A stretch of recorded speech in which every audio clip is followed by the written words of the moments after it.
আপনারা যারা delayed voter রয়েছেন তাদের জন্য একটি বড় সুখবর রয়েছে।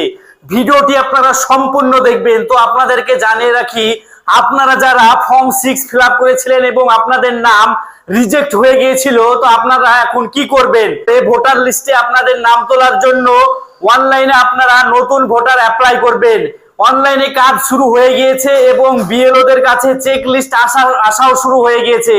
তো অনলাইনে আপনারা যখন ফর্ম ফিল আপ করবেন তখন আপনাদের আধার কার্ড, ভোটার কার্ড এবং আপনারা যাকে যে ম্যাপিং করিয়েছিলেন, অর্থাৎ যাকে যে ম্যাপিং করাবেন, আপনার ধরেন গার্জেন বাবা যে আছে, বাবার 2026 সালের ভোটার লিস্টটি মাস্ট আপনাদেরকে দিতে হবে এবং তার সঙ্গে আপনার যে সমস্ত ডকুমেন্টস গুলো রয়েছে সেগুলো তো অবশ্যই দিবেন। তো আপনারা যারা ফর্ম 6 ফিল আপ করেছিলেন, ডিলেট হয়ে গিয়েছিলেন, আপনারা এখন নতুন করে অনলাইনে লিস্টে নাম তোলার জন্য আবেদন করতে পারেন।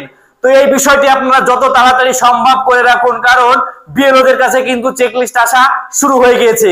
তো এই ভিডিওটি আপনারা বেশি পরিমাণে শেয়ার করে দিবেন যাতে সবাই জানতে পারে বিষয়টি।